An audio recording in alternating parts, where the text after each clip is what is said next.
Welcome everyone to another episode of what you should know before jumping to the 1 vs 1 ranked ladder. Now we are talking about the French.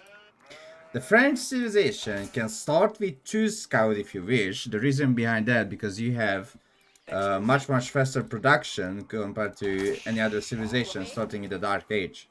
Of course, you could have asked me as well, like, why you are not starting 2 scouts with the Malian, since the Malian is 15 seconds to make a second scout, but also 90 food. Well, first of all, the reason why we are don't open 2 scouts in the Dark Age with the Malian, it's kind of simple. You need a pit mine, you need food to make villagers. The scout is 90 food, so it really takes away a good amount of food from your inventory. So usually we don't like to start with 2 scouts with the Malian. Even though it's 15 seconds to make a second scout, for French it's fine. Since 32 seconds for the second scout, right?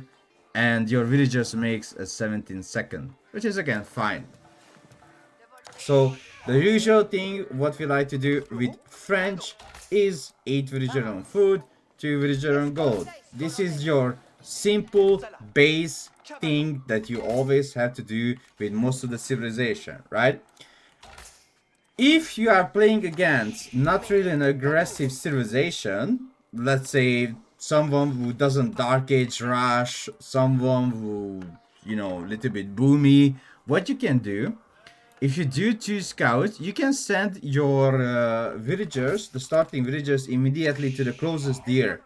The reason behind that, because most of the time, that civilization that you are going to fight, he will not be really aggressive against you, right? So you can just easily get to the food. You don't need to be scared of like, oh shit, I'm going to, you know, get attacked by let's say, a Basid in the first 2 minutes into the game. But I don't think it's a good idea to do that against Mongols, right? And also, recently we got it wasn't really a new meta thing that you go pro scout, but also you can do some pro scouting as well. So after that, when you're gonna get the amount of resource, you can age up with 4, you can age up with 5 with the French. Now, this is really interesting because most of the civilizations are aging up with either 3 or 4, right? But actually with French, you can age up with more. What you can do as well, have like 2 villager only in this little woods around your TC. And with this, you will able to make knights still. You will have the economy to do that easily. And you can get some early upgrades, and after that you will add very slowly some archer ranges as well, but you don't need that many villagers on wood, because what you're gonna do in the first 6-7 minutes is just making knights, trying to kill some spearmen, trying to kill some villager from the enemy, but of course mostly villagers, not spearmen. Also really important to know that if you manage to charge into an enemy villager with your French knight, and after that you hit the villager, there's a high chance that you will 2-shot the enemy villager. Amazing, isn't it? Okay. Let's say you aged up. Let's say we can still queue up a knight yet. Still fine, no problem. If you want to spend your resources, what you can do, if you feel like you can't yet queue up a knight, what you can do is queue up an upgrade from the mill. Let's say the wheelbarrow, because it's cheap, right? So let's queue up a wheelbarrow from your mill. And just make those knights.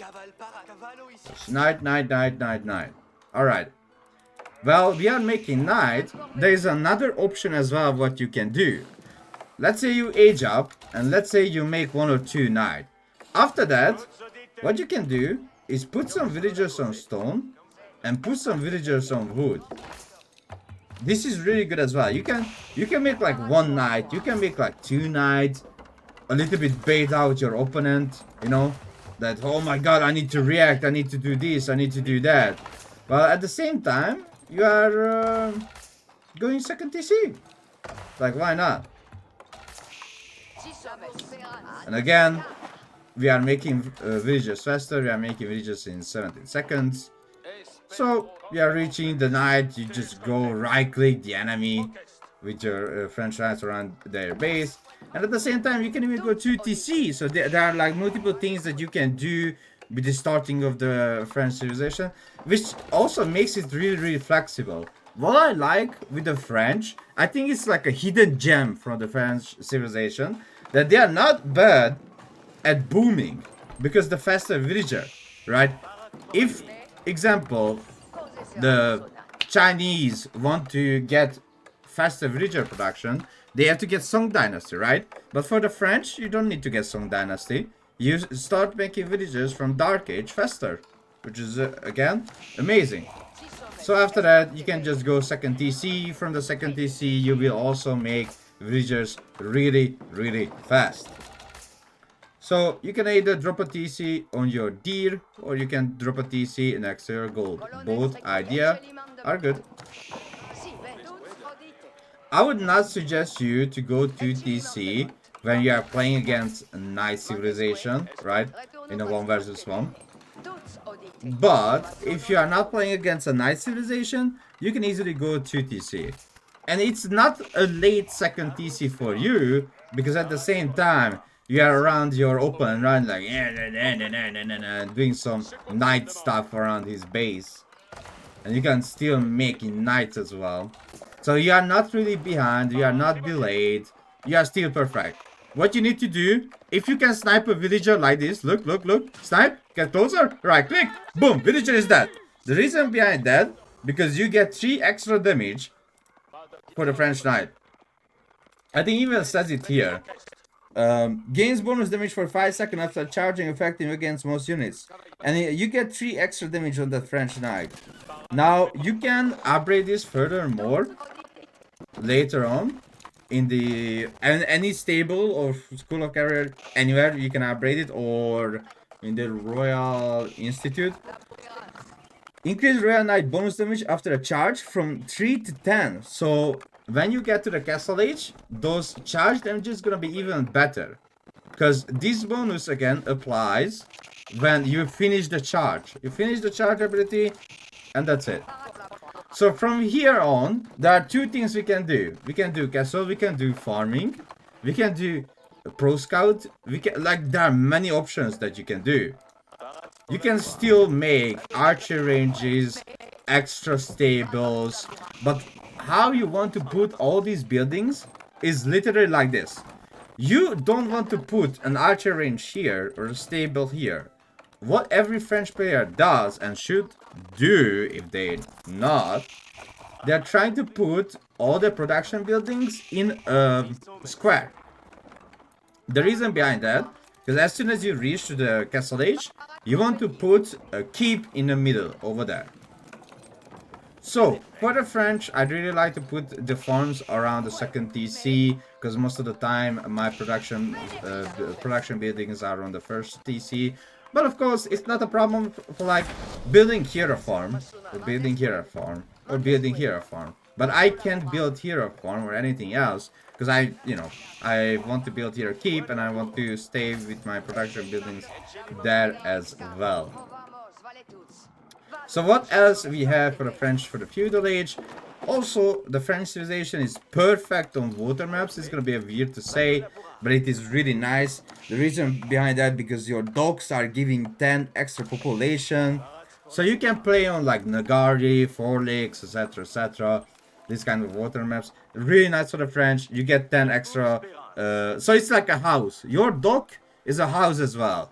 So which means you actually spend 50 less wood, because most of the civilization has to build a house, a dock and a house, which is 200 wood. But for the French, it's just 150 wood, because the house comes with the dock, which is again amazing. If you love playing with French, I'm sure you are happy that you know that now, that your dock is a house. So let's see, what else do we have with the French? Your upgrades are insanely cheap. Don't forget that. All of your upgrades, just queue them up. Like, it's like Delhi, literally like Delhi. As soon as you have the upgrade, as soon as you have the research, just queue them, those upgrades up. You can see even a Castle Age upgrade insanely cheap.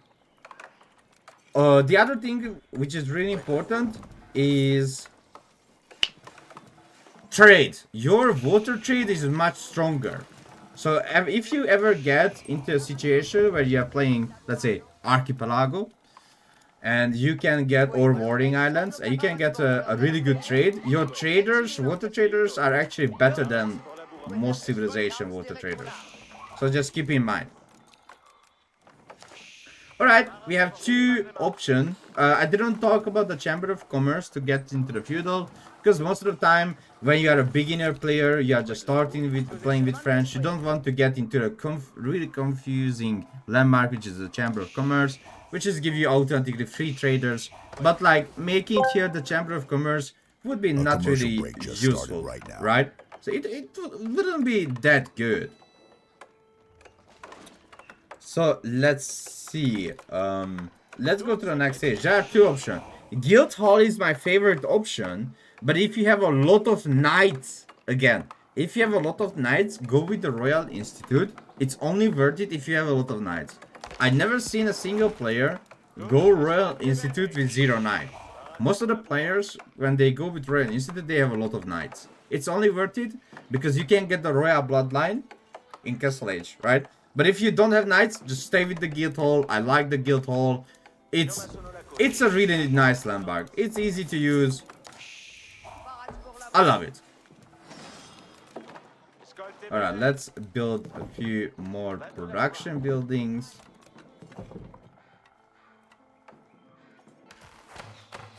Oh no, that's a really good question. Is it like this? Or is it like this? I hope it's like that. We will see.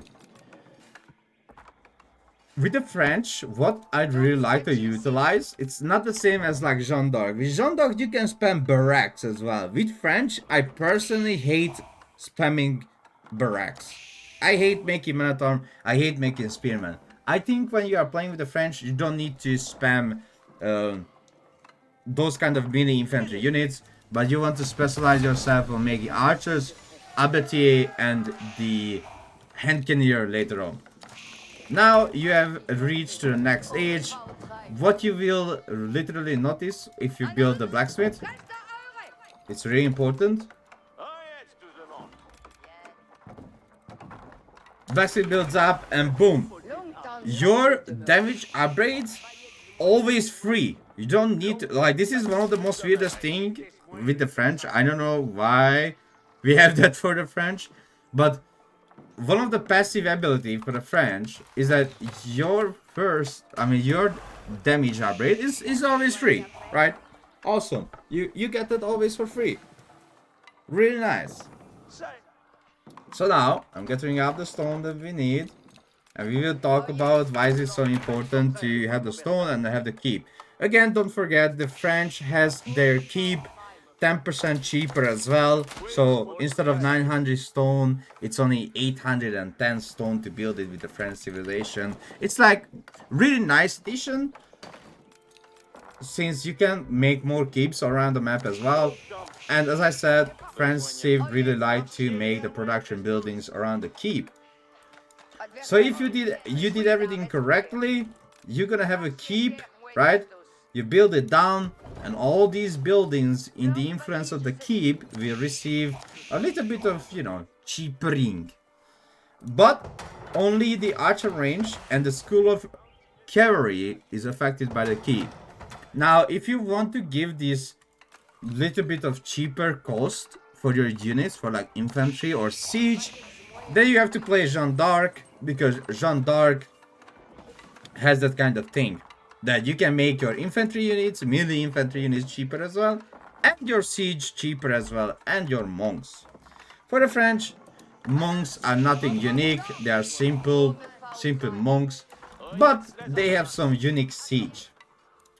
With the Guild Hall, you can stay on food until you go Imperial. Most of the players are going gold when they reached Imperial. We can stay on food as soon as you reach Imperial, you can just take that to gold, or you can stick that to stone. Stone good as well. Stone or gold, which one is up to you. So now, again, as I said, it is really important to have all these buildings around the keep, because later on you can even improve that in the Imperial Age. But in Castle Age, you can see a horseman is 80 and 16, a knight is 112 and 80, a scout is 56, crossbow is 64 32, archer is 24 40, and cannoneers are 96 96. So, we are slowly going to the Castle Age as well, because there is nothing else to talk about the French. I didn't even build the barrack, because barrack is not special. They have normal units, normal infantry units, so nothing special that you haven't learned from. Oh, loads! The Ottoman Empire! Crazy. Oh yeah, a really important thing about the crossbows of the French civilization, that they have a unique upgrade called Gumbenzons. Now, honestly with you, I think this is one of the most broken upgrades in the game. The fact that you can give 5 million or more for a crossbow unit, and again, crossbows have base of 12 damage, right? Whoa, whoa, whoa, whoa, whoa, whoa. So they have base of 12 damage, so they are not like an Onomusha that has only 10 base damage. Now you give them extra melee armor. Let's say you are playing against a player who is still in Feudal Age. Now look at this guy. He's doing how much? 2 damage per hit. Because I have 6 melee armor, I have +1 base, right?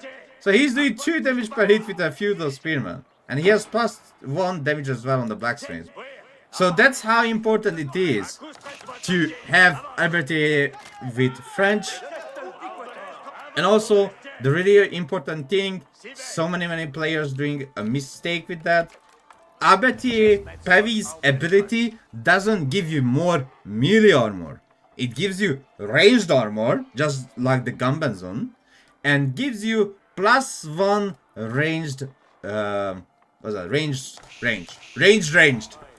So instead of 5, you will have 6 tiles of range, and you will receive the 5 ranged armor. Do not stop and use the pavis when you see horsemen. You're just letting your crossbows to die. You don't want to do that. Okay, at the same time, we are getting some upgrades here as well. And let's see what we do. We have the Colleague of Artillery, which is a really nice landmark. But the problem is, Red Palace right now is so dominant. It's like a domino right now. Everyone goes Red Palace, because if you put down a Red Palace like this, that area in 10,000 of range is secured. Even if he tries to throw at you 20 elephants, you have 15 villagers inside that Red Palace. The 20 elephant will not even reach to the Red Palace, because how fast it will melt down the elephants. So most of the time we go Red Palace, because also unlocks an arbalist emplacement on all keeps and town centers. So when I finish this, I will show you that I will have, boom, keep, arbalist, 40 damage, 9.5 tiles of range. Town center, arbalist, 40 damage, 9.5 tiles of range, and 1.5 attack speed. Now, here comes everything into the picture. And that's why Mista was very smart when he did the 10,000 TC challenge on a tournament while playing with French. If you build up the town centers, right? You build a farm around it. Okay, let's go another town center. Okay, let's go another town center. Let's say calculate it like this. And after that, we go farms around it as well. So do you see the pattern right now? If you build not mills, but rather town centers like this, you are not just having a building that can be garrisoned up to 8 villagers, but also a building that does crazy amount of damage. Again, 40 damage on 1.5 second, which also you can increase it. If you have blacksmith, don't forget we have the steel arrow upgrade, which increases every bolt and arrow damage. So we can increase that 40 damage even further more. So that's a really nice addition when you are playing with the French. Yeah, building a keep. And after that, I mean, building a TC, after that building farms around it. And you can build, like, let's say, 3 TC next to each other, all 3 TC next to each other, so they are protecting each other, right? So let's say someone tries to raid your farms, but you have 3 TC next to each other that does 120 damage together. Because 40, 40, 40. It's really hard to preach that defensive with just horsemen or knight or men-at-arms or palace guards, because those units will die really fast. They will die to the TC fire, and they will die to the TC shots that caused by the placement that you get from the Red Palace. As you see, now it's 41 damage because we are getting the Palace projectiles. So, now that the keep, I managed to get the upgrade that makes my units even cheaper. The hand carrier is 90-90. Who said French needs some strategy, right? Strategy is 90-90. French hand cannons are 90-90. Archer 22-37. Crossbow 60-30. Horseman 75-15. Royal Knight 105 and 75. And Scouts are 52. Amazing.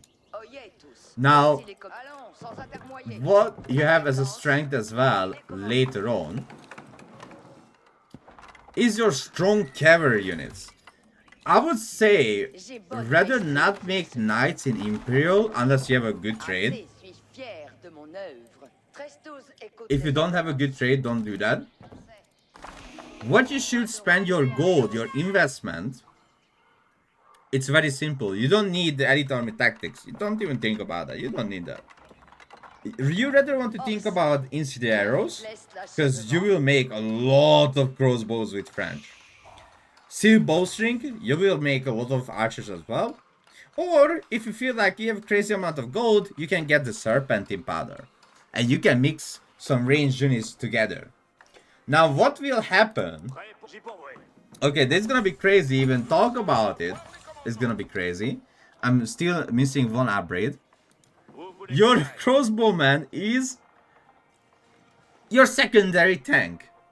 Okay. I know it sounds a little bit weird. What do you mean, Corbin, by crossbowman is my secondary tank? But I can show you. Okay. So you can build up something like this, let's say, and now all these TCs are protecting each other, and you have the most safest food economy in the game, literally. So, I will receive very soon the last upgrade I need. Just in a minute.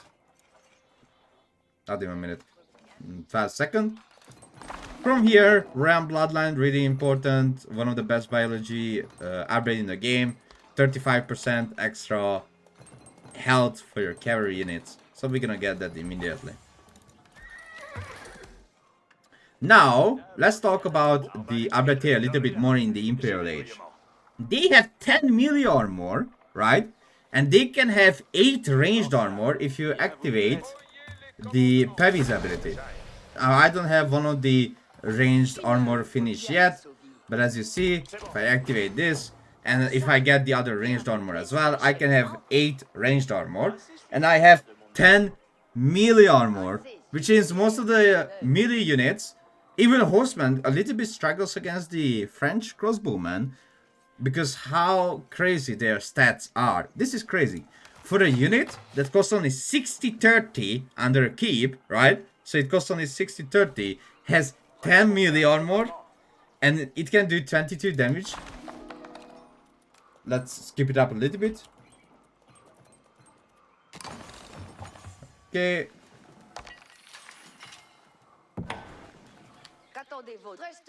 So, what else do we have with the French civilization in the Imperial Age? We have unique siege, the French cannon, and the Revolver Queen. The rest of them are the same as any other civilization. The French civilization doesn't really have any crazy economy boost, but the cheaper, cheaper economical upgrades. Also, if you trade, you can get the merchant guilds in Age 3 as well. If you build a royal, I always forget the name, royal, blah, blah, blah. It's never on my tongue, dude. Royal Institute. So if you build a Royal Institute in Age 3, you can actually get the just started right now. merchant guilds. So you can get the merchant guilds if you are in Age 3 and you build that landmark. Really fine. French cannon has instant amount of damage. Really nice. You can get the improved cannons, the royal cannons, if you build the other landmark. But most of the time we will not see that because Red Press is so strong. And again, as I show you, if you are a beginner or even platinum or diamond player, if you get in Imperial or before Imperial, if you get to the situation and you don't want to lose your villagers easily to the raids, right? What you can do is just build your farms like this, like literally like this. You have 4 TC, or you can build a 1-1 tower, but this is, why is it so good?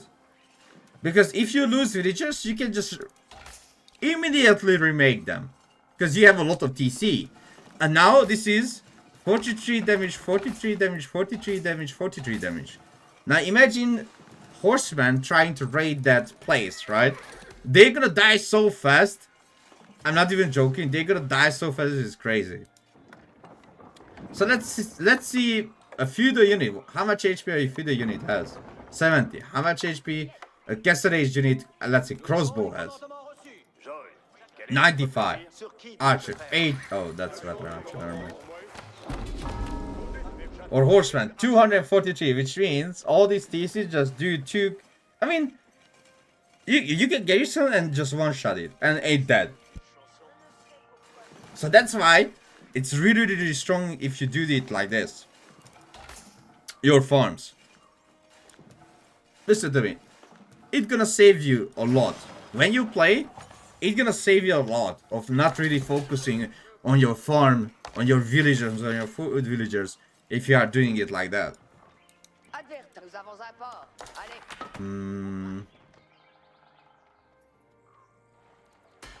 Oh yeah, Rebaldokin, really important. Rebaldokin melts down every infantry unit, but if you are playing against English, I don't suggest you to do that, because the longbow can easily snipe it out thanks to the huge range. But most of the time, you really want to use Rebaldokin. What you can also do as well, let's say for a French, this unit composition in the Castle Age as well, not just Imperial, really good. So not just for the Imperial, I'm not gonna put the Angular yet. So in the Castle Age, this is good as well. If you rather want to put knights and not horsemen in the Castle Age, that's really good as well. That's really good if you want to rather put knights. But in Imperial, I suggest you to do this. To have archers, have crossbow, have horsemen, and have hand cannoneers. All of these units have this own role. Archers gonna help you a lot to take out siege that you can't reach, because the archer has 6.5 tiles of range, right? Fast, ready shoot, really good against speedman. And also, it's like, you know, a cannon folder. You don't need to be, you don't need to make like a crazy amount of archer. You can just make a few archer, but mostly you want to make like hand cannoneer or crossbow. It's up to you where you have the resources. When you reach the Imperial, don't forget to put this on gold, because you can have 7,500 food in the bank if you forget. So hand cannoneer can blast down every melee infantry unit. Archer can do the same thing, but also they are good for, you know, tanking some shots. Crossbow, why you need to make them, because they are insanely cheap. Again, this one, you can make 3 crossbow into the same price as making 1 hand cannoneer. So it's worth it. It's really worth it. Again, hand cannoneer, crossbows are really good at tanking 10 melee or more. And your horsemen just have insane amount of HP. So, if you're playing 1 versus 1, these are all the help suggestions that I could give you. Try out French on the 1 versus 1 ladder, because I think it's a fun save. And if you can boom with the 2TC and the bait French knight, it's insanely good. Thank you so much for watching, and see you next time.